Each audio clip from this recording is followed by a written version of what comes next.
25শে April সকল বিভাগীয় শহরে, সেদিনও শনিবার, 25শে এপ্রিল শনিবার সকল বিভাগীয় শহরে গণমিছিল, ঢাকা ব্যতীত, ঢাকায় যেহেতু আমাদের 18 তারিখে হয়ে যাচ্ছে, ঢাকার বাইরের সকল বিভাগীয় শহরে 25শে এপ্রিল শনিবার গণমিছিল হবে 11 দলের উদ্যোগে। তৃতীয় মে মাসের 2 তারিখ 2রা মে, সেদিনও শনিবার, প্রত্যেকটি জেলা হেডকোয়ার্টারে জেলা 11 দলের উদ্যোগে বিশাল বিশাল গণমিছিল জেলা সদরে অনুষ্ঠিত হবে ইনশাআল্লাহ।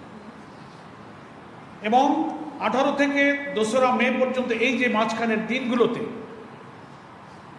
প্রত্যেকটি বিভাগীয় শহরে এবং গুরুত্বপূর্ণ জেলা শহরগুলোতে সেমিনার অনুষ্ঠিত হবে গণভোটের রায় বাস্তবায়নের দাবিতে, তাদের সৃষ্ট যে রাজনৈতিক সংকট, সংবিধানের অপব্যাখ্যা এবং জাতীয় সংসদে বিরোধী দলের দাবি, তাদের নোটিশ সব কিছু উপেক্ষা করে কর্তৃত্ববাদী শাসনের দিকে যে দেশ ধাবিত হচ্ছে তার বিরুদ্ধে বিদগ্ধ প্রবন্ধকাররা প্রবন্ধ লিখবেন, বিদগ্ধ আলোচকরা আলোচনায় অংশ নেবেন।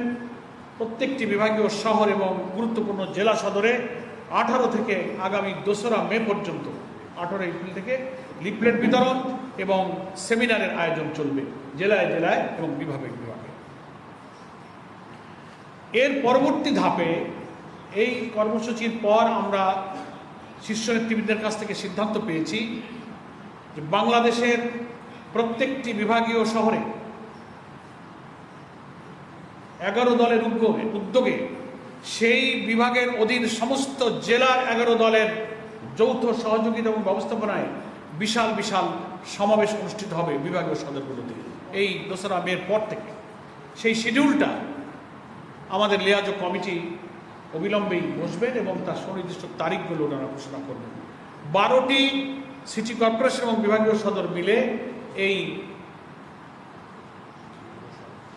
বিভাগীয় সদরগুলোতে সমাবেশ অনুষ্ঠিত হবে। সেখানে 11 দলের প্রত্যেকটি দলের শীর্ষ নেতারা এই বিভাগীয় শহরের এই সমাবেশগুলোতে ইনশাআল্লাহ উপস্থিত হবে।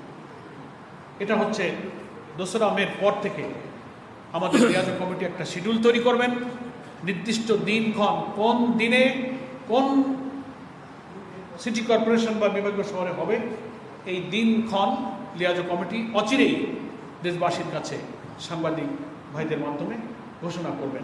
কার পাশা গেছে কার টেবিলে, খেলা যে চলছে কোন লেভেলে।